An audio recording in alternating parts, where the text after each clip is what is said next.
biasa kita mau ngobrol sama Kang Syahdan. Selamat pagi, Wilujeng Enjing, Kang Syahdan. Halo, Selamat pagi, Mas Aryo dan Mbak Davi. Kang Syahdan kemana udengnya? Karena posisinya beda, ini di dalam ruangan, jadi menurut petunjuk dari sesepuh, jadi saya nggak pakai ikat. Begitu Mas Aryo. Oh gitu. Oh, rambutnya baru. Kan nanti minta saran sama Aryo ya, gimana caranya styling rambut pakai gulungan ya. Aryo udah jago banget. Pakai roll rambut, Kang. Baik, Nanti aku siap. ajarin ya. Aku udah lumayan canggih sekarang ya. Iya. Benar. Kang Syahdan, tapi ini tentang isu yang lagi ramai saat ini. Santer terdengar ada sekte Tri Raga Suci, Kang, di Sukabumi. Baik. Punten, Kang, bilih ieu teh bener apa kumaha ieu? Waduh, bahasanya mantap juga. Baik, Mas Aryo dan Mbak Davi, perlu saya jelaskan bahwa kemunculan sekte ini bukan begitu saja ada. Jadi sebetulnya sekte ini muncul setelah pihak dari pemerintah Kabupaten Sukabumi ini pasca kejadian di Cidahu di mana sensitivitas di lingkungan harus dipertajam, akhirnya melakukan penelusuran sampai akhirnya di beberapa wilayah dan beberapa kecamatan memang dari pemerintah Kabupaten Sukabumi sendiri sudah merinci ya dugaan adanya aliran-aliran atau kepercayaan atau sekte-sekte ini, begitu Mas Aryo dan Mbak Davi. Nah kemudian setelah itu salah satunya yang muncul ini yang kemudian informasinya sampai ke kami, tim Detik Jabar, yaitu adanya sekte Tri Raga Suci yang konon katanya ajaran Ratu Adil Pajajaran Sunda di wilayah Kecamatan Bojonggenteng, Kabupaten Sukabumi.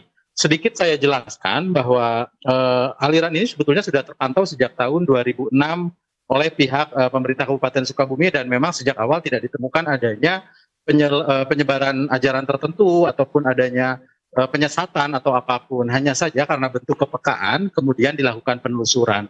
Nah, aliran sekte Tri Raga Suci ini diketuai atau dikepalai oleh seseorang bernama Haji Gunawan Sasmita yang kebetulan kemarin saya juga berkunjung secara pribadi dan melakukan pertemuan dengan yang bersangkutan dan akhirnya muncullah cerita-cerita bahwa yang bersangkutan ini berasal dari daerah Cibeduk, Kabupaten Bogor. Dan kemudian pindah ke daerah Tapos, Desa Cipanengah, Kecamatan Bojonggenteng ini pada tahun 90-an. Nah kemudian di tahun 97 yang bersangkutan ini melakukan perjalanan diri ke wilayah Blitar, kemudian Ujung Kulon dan sebagainya. Sampai akhirnya berilah Tri Raga Suci. Namun Aryo dan rekan Davi, jika berkenan, saat ini saya bersama dengan Pak Andri Gunawan Jakatela. Beliau ini adalah Kepala Bidang Kewaspadaan Nasional dan Penanganan Konflik pada Kesbangpol Kabupaten Sukabumi. Boleh Pak Andri sedikit-sedikit untuk berbincang terkait dengan adanya aliran atau sekte Tri Raga Suci ini.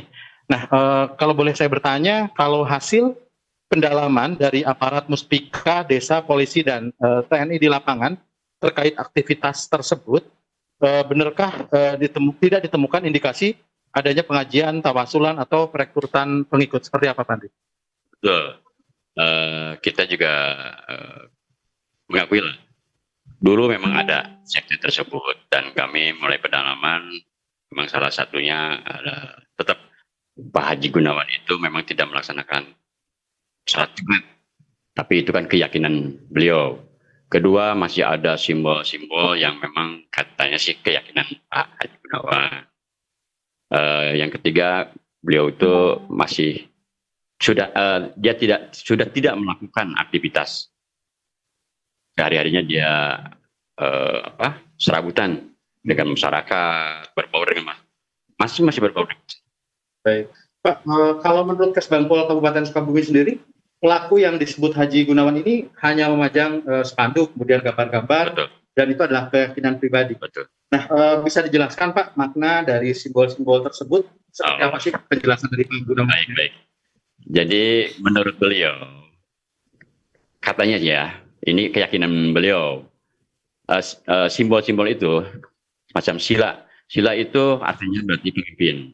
Di raga itu kesucian. Jadi menurut keyakinan mereka, Haji Gunawan, bahwa kemauan yang tidak terlihat suci katanya. Tapi kan itu keyakinan mereka. Silakanlah, kami tidak bisa membatasi keyakinan mereka. Yang penting tidak ada ajakan kepada masyarakat, itu aja. Baik, Pak.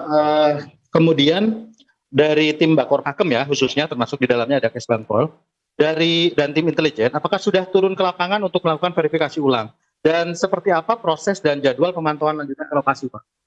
Baik, di Kesbangpol itu kan ada tim Porpakem. Ya. Kami melakukan rutin setiap bulan kita pertemuan di kejaksaan. Kenapa di Kejari? Karena beliau itu selaku ketua Bapor Pakem. Kemudian setelah kejadian yang di Cidahu, Pak Kejari pas kita ada pertemuan ya kemarin, kita rapat situasional itu ya. Karena rutin tetap rutin, tapi kemarin itu pertemuan situasional, Pak Kejari memerintahkan tim Bapor Pakem untuk mengecek, karena di dalam daftar Bapor Pakem ada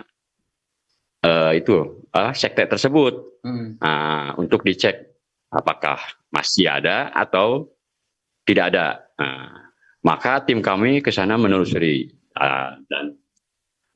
ya, dan ternyata di sana memang sudah tidak dibuktikan, Pak. Sudah nggak ada kegiatan Pak Haji Gunawan untuk masyarakat pun, alhamdulillah memberikan sebuah informasi baik, Pak. Pak Haji Gunawan. Begitu, Pak. Mengingat sempat viral dan sempat menimbulkan kekhawatiran di masyarakat nih, khususnya di masyarakat Cidahu beberapa waktu lalu kejadian di Kabupaten Sukabumi, bagaimana imbauan pemerintah lokal agar publik tidak bereaksi berlebihan serta tetap menjaga kondusivitas wilayah, Pak? Jadi kami mengimbau untuk masyarakat tetap waspada, harus saling peduli pada masyarakat. Kalau ada sesuatu hal yang tidak dicurigai atau apa, segera lapor. Jangan bertindak langsung oleh masyarakat. Dan untuk masyarakat, tolong percayakan pada kami ya, selaku pemerintah. Bila mana ada sebuah laporan, kami akan secepatnya menindak ke lokasi. Itu aja, Pak. Terima kasih banyak Pak Andri Gunawan Jakatela, Kepala Bidang Kewaspadaan Nasional dan Penanganan Konflik, atas waktu dan berkenan untuk kita wawancarai. Terima kasih banyak. Baik, rekan Aryo dan Davi, sedikit saya tambahkan, memang dari selepas kejadian di Cidahu beberapa waktu lalu yang memang memantik kekhawatiran semua pihak, pemerintah Kabupaten Sukabumi dan aparat setempat lebih banyak melakukan monitor-monitor di lapangan terkait dengan kemungkinan ada isu-isu, termasuk salah satunya ajaran Tri Raga Suci ini.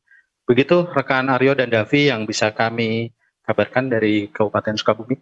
Iya, Kang Sadun terima kasih banyak untuk laporannya. Ya mudah-mudahan saat ini juga bisa teratasi dengan baik begitu ya, agar tidak menjadi bola panas yang berkeliaran di mana-mana. Takutnya malah bikin orang jadi ngerasa tidak nyaman gitu ya. Betul. Mas Andri juga terima kasih ya, tadi sudah berbagi informasi nih dengan kita semua. Iya, itu dia. Selamat bertugas kembali. Selamat bertugas kembali.